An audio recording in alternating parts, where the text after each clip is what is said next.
Subscribe करें city Bhakti YouTube channel and press the bell icon.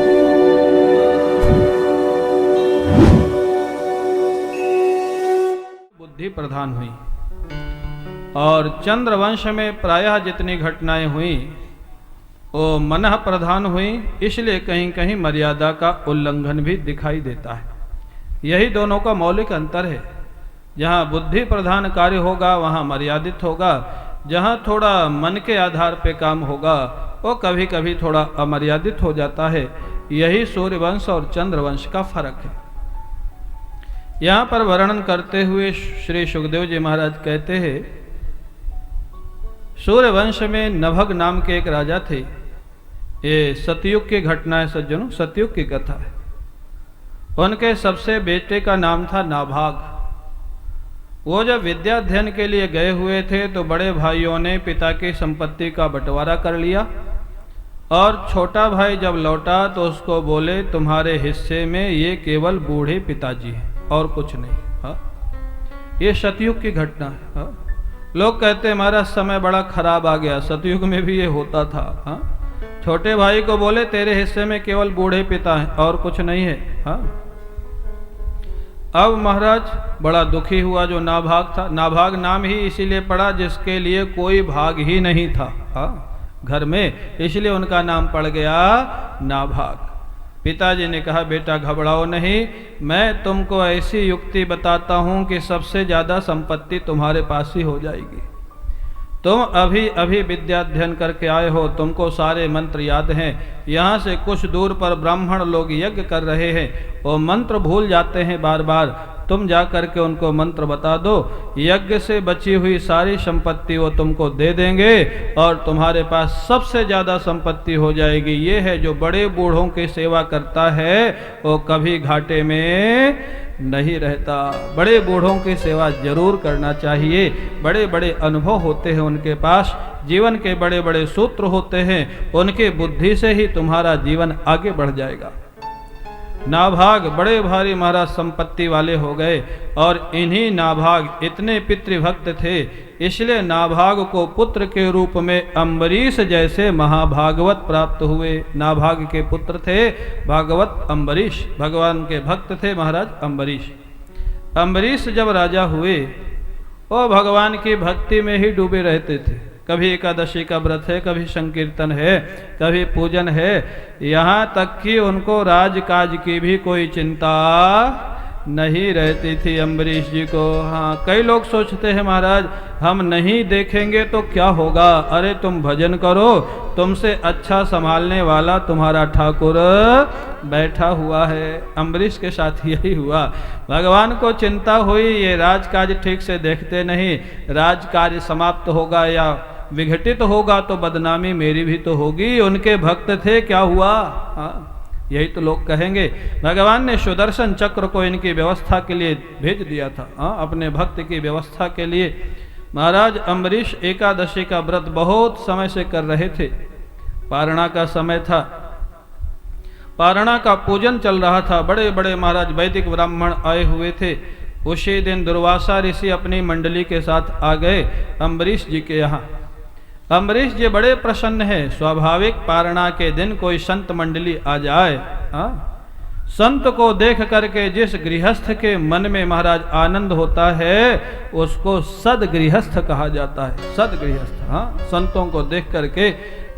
यहाँ बहुत सदगृहस्थ बैठे हैं महाराज, हाँ, जो संतों को सेवा करके उनकी पूजा करके बड़े प्रसन्न हो जाते। अम्बरीश जी बड़े प्रसन्न हुए। दुर्वासा जी को देख करके आमंत्रित कर दिया, महाराज आज का आपका प्रसाद यहीं होगा, भिक्षा यहीं होगी। दुर्वासा जी बोले ठीक है, लेकिन अभी हमको यमुना स्नान के लिए जाना है। बोले ठीक है महाराज, ये स्नान करके आइए। दुर्वासा जी स्नान करने गए तो स्नान कर ही रहे, बड़े मौजी महात्मा थे महाराज। हाँ, स्नान नहीं कर रहे, उनको ध्यान ही नहीं कि वहाँ समय हो जाएगा, पारणा होने वाली है।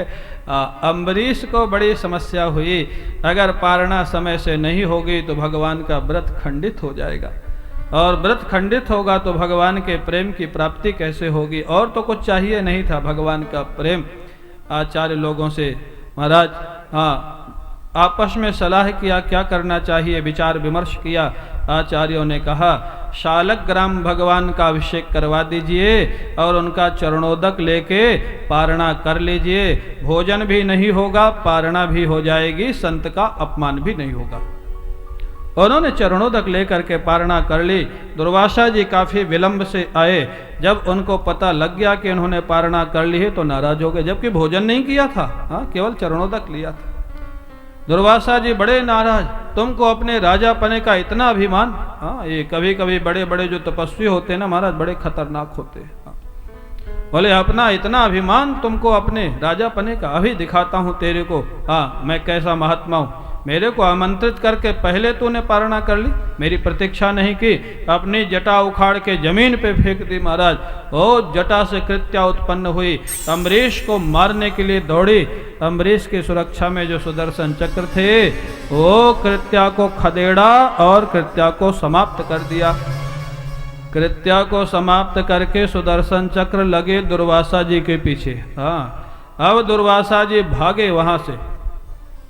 दुर्वासा जी भागते भागते पहले ब्रह्मा जी के पास गए। ब्रह्मा जी ने कहा यहाँ तुम्हारी रक्षा नहीं होगी, ये तो नारायण के महाराज सुदर्शन चक्र है, इनसे मैं तुम्हारी रक्षा नहीं कर सकता। भगवान शंकर के पास गए। भगवान शंकर ने कहा मैं भी रक्षा नहीं कर सकता, तुमको रक्षा का स्थान बता सकता हूँ, वहीं जाओ नारायण के पास, वही इनको रोक सकते। दुर्वासा जी नारायण के पास जाते हैं, चरणों में साष्टांग लेट जाते हैं, त्राहि माम त्राहि माम त्राहि माम। भागवत में दोनों प्रसंग है। एक ये प्रसंग है जहां दुर्वासा जी नारायण के चरणों में साष्टांग लेटे हुए हैं, प्राणों की रक्षा की भिक्षा मांग रहे हैं। और एक आगे दशम स्कंध में वो प्रसंग आता है जहां पर भृगु जी ने नारायण के वक्षस्थल में जाकर के चरण प्रहार किया है और भगवान नारायण उनके चरणों को हाथ में ले लेते हैं और उनसे पूछते हैं भृगु जी आपको कोई चोट तो नहीं लगी है? वहाँ भी एक ऋषि है, यहाँ भी एक ऋषि है। वहाँ चरण प्रहार के बाद भी भगवान नारायण माफी मांगते हैं, यहाँ ये चरणों में पड़े हुए हैं दुर्वासा जी, और माफी ये स्वयं मांग रहे हैं, प्राणों की रक्षा की भिक्षा मांग रहे हैं। लेकिन भगवान नारायण ने मना कर दिया। क्या कहते हैं? बड़ी सुंदर बात। इसका रहस्य क्या है? वहाँ पर भृगु जी ने अपराध किया था नारायण का, दुर्वासा जी ने अपराध किया है भगवान के भक्त का। भगवान अपना अपराध माफ कर सकते हैं लेकिन अपने भक्त का अपराध माफ नहीं कर सकते। इसलिए संत की बड़ी महिमा है, भक्त की बड़ी महिमा है। भगवान कहते हैं अहम भक्त पराधीनो ह्यस्वतंत्र इव द्विज साधुभिर्ग्रस्त हृदयो भक्तैर्भक्त जनप्रिय। महाराज दुर्वासा जी, मैं भक्तों के व्यवस्था में स्वतंत्र नहीं हूं, मैं तो भक्तों के अधीन रहता हूं। तुमने जिनका अपराध किया है तुमको वहीं जाना होगा, और वो अगर तुमको माफ कर दें तो ही तुमको माफी मिलेगी, और कोई तुम्हारे लिए उपाय नहीं है। महाराज अब दुर्वासा जी क्या करते? भागते हुए अम्बरीश जी के पास गए, अम्बरीश के चरणों में गिर पड़े, त्राहि माम त्राहि माम त्राहि माम। अम्बरीश के हृदय में करुणा का उदय हो गया। सुदर्शन चक्र जी से महाराज स्तुति करते अम्बरीश, उनकी रक्षा के लिए। देखो ये है साधु का जीवन। जिन्होंने इनको मारने का प्रयास किया उन्हीं की रक्षा के लिए अम्बरीश जी प्रार्थना करते सुदर्शन चाहिए, सुदर्शन आप कृपा करके हमारे जितने भी धर्म कर्म हैं पुण्य हैं वो आप ले लीजिए और उसके बदले ये दुर्वासा जी की जान को छोड़ दीजिए, इनको मुक्त कर दीजिए। सुदर्शन जी नहीं छोड़े, बहुत प्रार्थना की, नहीं छोड़े। क्यों भाई? सुदर्शन जी जिनकी रक्षा में हैं, अम्बरीश जी की रक्षा में, और अम्बरीश जी की रक्षा में है तो अम्बरीश जी जो कहें वो सुदर्शन जी को मानना चाहिए। जब अम्बरीश जी कह रहे हैं छोड़ दीजिए तो छोड़ देना चाहिए। सुदर्शन जी क्यों नहीं छोड़ रहे जानते हो? सुदर्शन जी बहुत पहले से नाराज हैं दुर्वासा जी से, बहुत पहले से। कब से? द्वारिकापुरी, शायद आप लोग गए होंगे द्वारिकापुरी। द्वारिकापुरी में द्वारिकाधीश भगवान तो मंदिर में हैं और रुक्मणी जी कहाँ हैं? बाहर, द्वारिका के बाहर। रुक्मणी जी बाहर बैठी, उनका मंदिर बाहर है द्वारिका के। जानते हो क्यों? ये भी दुर्वासा जी की करामात थी। दुर्वासा जी को भगवान ने एक बार आमंत्रित किया भोजन पर। दुर्वासा जी बोले ऐसे मैं नहीं जाऊंगा। भगवान कृष्ण से कहा तुम और रुक्मणी दोनों रथ खींच के ले चलो, उसमें बैठ के मैं चल सकता हूँ। भगवान ने स्वीकार कर लिया। ऐसे थे महाराज। आज का कोई भक्त होता तो बोल देता बाबा जी बैठो अपने घर। हाँ, कोई जरूरत नहीं भिक्षा की। भगवान एक तरफ भगवान लगे, एक तरफ रुक्मणी जी लगी हैं। दुर्वासा जी रथ पे बैठे, रथ ले जा रहे। रुक्मणी जी ने कभी रथ तो खींचा नहीं था। प्यास लग गई रास्ते में, भगवान से प्रार्थना की बैठ जाओ माता जी, बैठ जाओ, वहीं बैठ जाओ, वहीं बैठ जाओ, कोई नहीं है यहाँ, बैठ जाओ, वहीं बैठ जाओ। तो अब महाराज उन्होंने कहा रुक्मणी जी ने कि प्रभु हमको प्यास लगी है। भगवान ने अपने अंगूठे से पृथ्वी को थोड़ा दबाया, जल की धारा निकली और रुक्मणी जी ने जल पी लिया।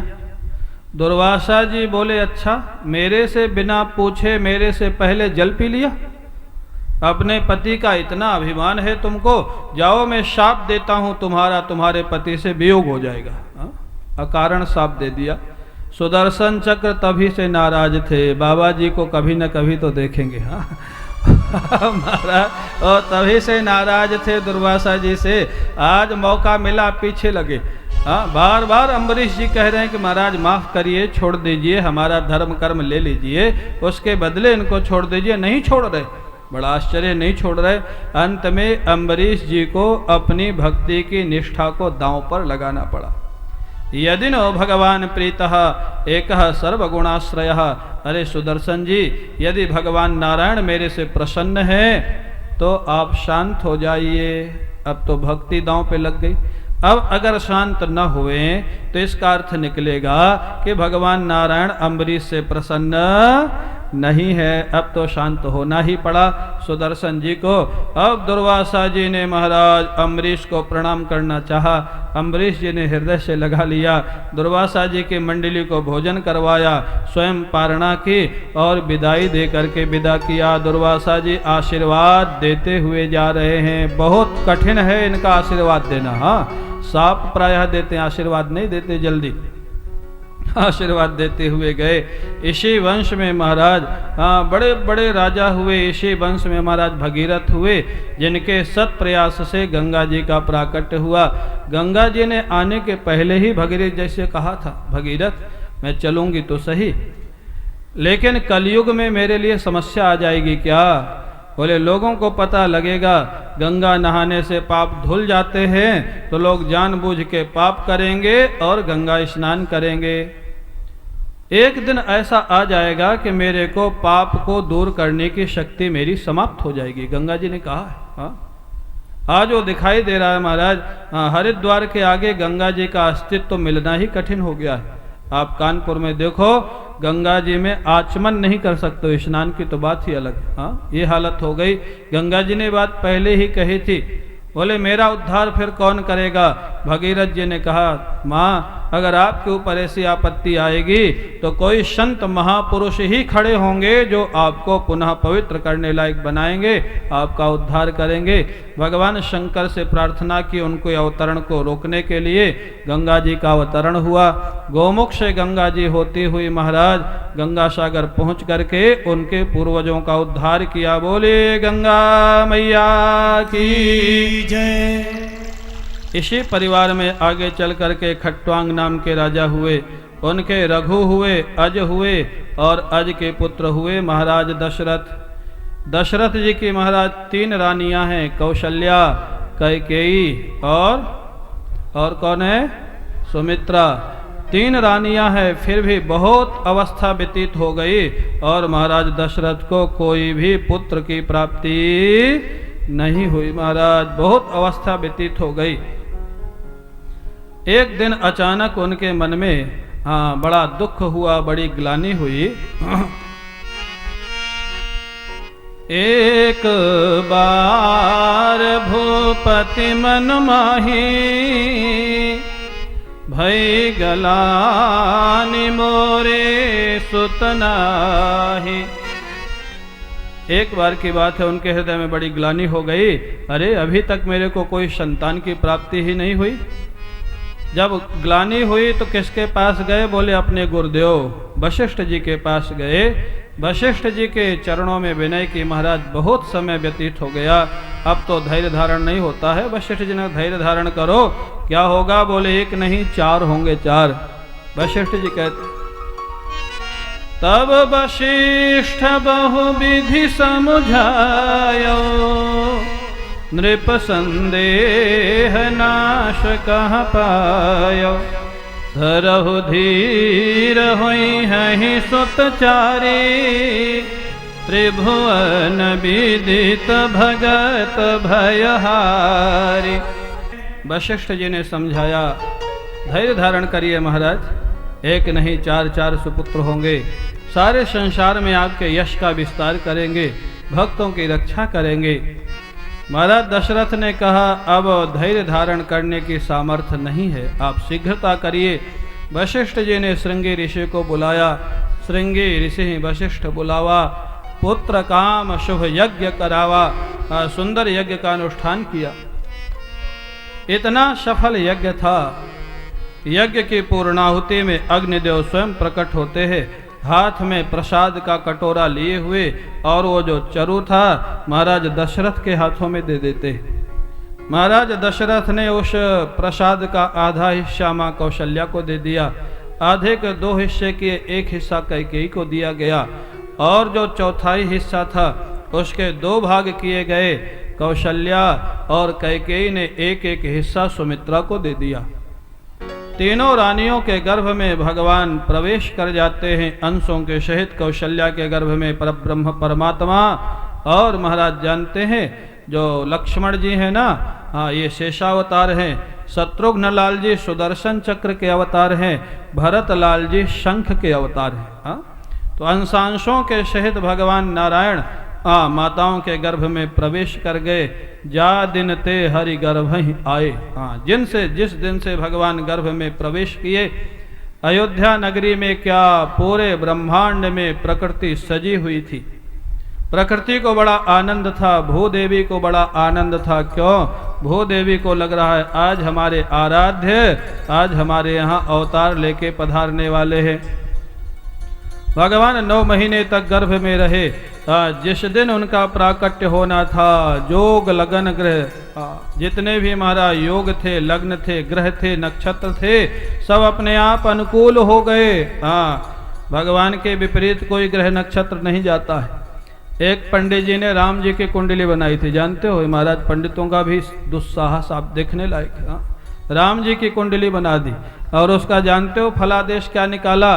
बोले राम जी के प्रारब्ध में जिस समय राज्याभिषेक किया जा रहा था, वो ग्रह थे ही नहीं कि उनका राज्य होता, ग्रह ही नहीं थे। ग्रह विपरीत थे।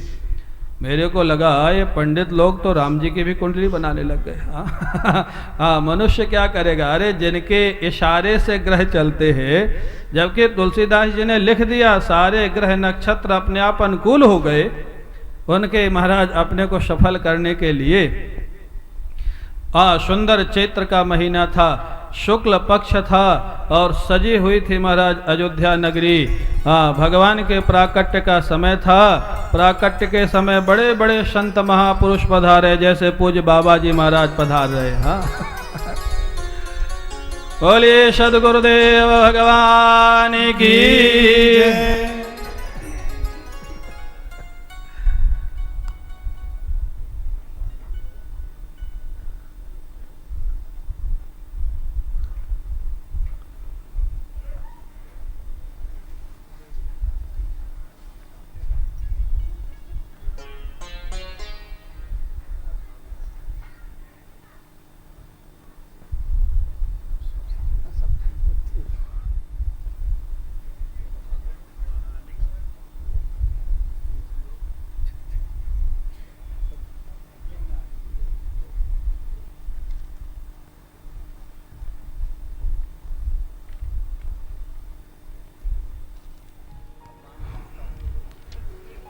बोलिए सियावर रामचंद्र भगवान की जय।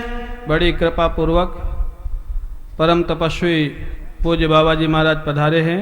हम सभी लोग उनके चरणों में वंदन करते हैं। सभी ग्रह नक्षत्र अनुकूल हो गए। चैत्र का महीना था, शुक्ल पक्ष था, नवमी तिथि थी। नवमी तिथि को रिक्ता तिथि कहा गया है। किसी ने कहा भाई भगवान रिक्ता तिथि में क्यों आए? रिक्ता तिथि में तो कोई कार्य प्रारंभ नहीं किया जाता है। संत कहते हैं भगवान आते ही वही हैं जहाँ रिक्तता होती है। जब तक रिक्तता जीवन में नहीं आएगी, हाँ खालीपन नहीं आएगा, शून्यता नहीं आएगी, तब तक भगवान का प्राकट्य नहीं होता है। नवमी तिथि को भगवान ने स्वीकार किया। एक बात और, जो 9 की संख्या है ये पूर्ण मानी जाती है। हाँ 9 की संख्या को कितना भी गुणित करते जाओ 9 की 9 ही रहेगी। 9 दूनी 18, 8 और 1 9, 9 तिहाई आता है पहाड़ा। आजकल तो कंप्यूटर वाले बच्चे पहाड़ा क्या जानेंगे। 9 तिहाई 27, 9 चौके 36, 9 पना कितना भी मिलाते जाओ, 7 और 2 9, 6 और 3 9, 5 और 4 9। ये 9 की संख्या पूर्ण संख्या है। भगवान पूर्ण है, इसलिए पूर्ण तिथि को स्वीकार किए। मध्याह्न का समय था महाराज।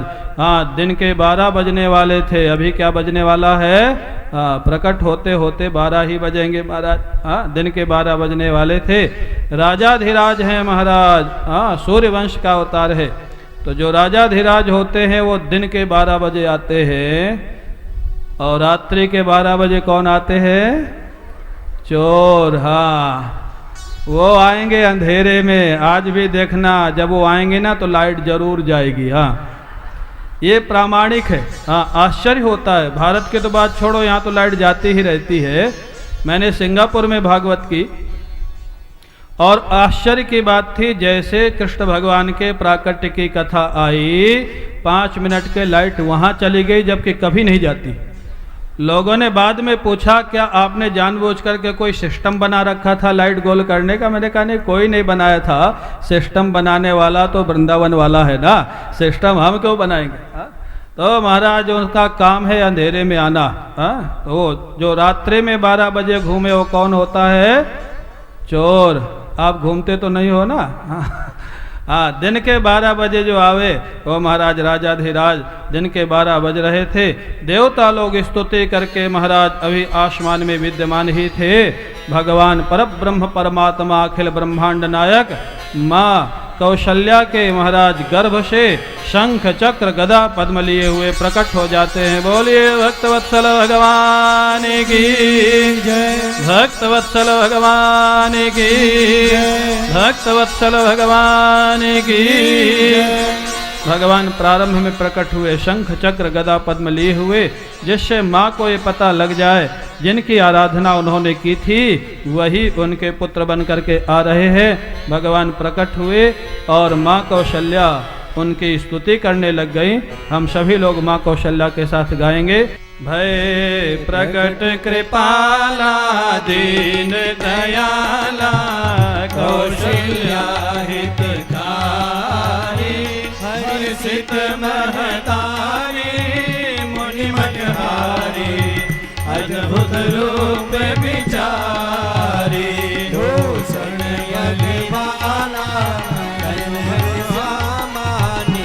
आयुध भुज चारी भूषण बन नयन विशाला शोभा सिंधु धरारी कह दुई कर जोरी स्तुति तोरी कहीं विध करो अनंता माया गुण ज्ञाना गीत अमाना वेद पुराण भनंता करुणा सुख सागर सब गुण आगर यही गावहि सुति संता सोम महित लागी जन अनुरागी भयउ प्रगट श्रीकंता ब्रह्मांड निकाया निर्मित माया रोम रोम प्रतिवेद कहे ममोर शोभासी यह उपहासी सुनत धीर मति थिर न रहे उपध्या प्रभु मुस्काना, चरित बहुत विधि कीन जहे, कई कथा सुहाई बात बुझाई, यही प्रकार सुत प्रेम रहे। माता खुली बोली तो मत डोली, कजहु तात यह रूपा, ये जैसे सुरीला अति प्रियशीला, यह सुख परम अनुपा। सुनी बचन सुजाना, रोदन ठाना, हुई बालक सुर भूपा। जय चरित जिगावहि, हरि पद पावहि, तेन परहि भव कृपा। यह चरित जिगावहि, हरि पद पावहि, तेन परहि भव कृपा। विप्रधेनु सुरसंत हित, लीन मनुज अवतार, निज इच्छा निर्मित तनु, माया गुण गोपाल। बोलिए कौशल्या नंदन भगवान की, दशरथ नंदन भगवान की। भगवान का प्राकट्य हो जाता है। बाल रूप धारण करके जैसे भगवान ने रुदन प्रारंभ किया, सो शिष्य रुदन, जैसे उनका रुदन प्रारंभ हुआ, जितनी महाराज देवियां थी, जितने महल में सेवक सेविकाएं थी, सब दौड़े हुए महारानी कौशल्या जी के महाराज जहाँ निवास था वहाँ पर पहुँच जाती है। महाराज दशरथ को सूचना दी गई, महाराज दशरथ के यहाँ पुत्र जन्म हुआ है। दशरथ पुत्र जन्म सुनिकाना, मानहु ब्रह्मा नंद समाना। इतना आनंद हुआ जैसे ब्रह्मा नंद में डूब गए हो महाराज दशरथ। बोले क्या पता लगा डूबे कि नहीं डूबे? बोले उठ करके जाना चाहते थे दर्शन करने के लिए बालक का, लेकिन उठा ही नहीं जा रहा है। जहाँ बैठे थे शरीर इतना शिथिल हो गया आनंद में, महाराज दशरथ उठ ही नहीं सके। बाजे वालों को बुलाया, शहनाई बजाओ, ब्राह्मणों को बुलाया, स्वस्ति वाचन करो। ब्राह्मण लोग आए, महाराज स्वस्ति वाचन करने लग गए। हरि ओम स्वस्ति न इंद्रो वृद्धश्रवाः, स्वस्ति नः पूषा विश्ववेदाः, स्वस्ति नस्तारिक्षो अरिष्टनेमिः, स्वस्ति नो बृहस्पतिर्दधातु। ब्राह्मण लोगों को बुलाया गया, जात कर्म संस्कार किया गया, बहुत दान दक्षिणा दी गई ब्राह्मणों को। महाराज सारी अयोध्या को सजाया गया भगवान का प्राकट्योत्सव मनाने के लिए। भगवान शंकर पार्वती जी से कहते हैं, पार्वती भगवान का जब जन्मोत्सव मनाया जाता है, प्रत्येक अवसर पर मैं भी जाता हूँ और काकभूषुंडी जी को भी ले जाता हूँ।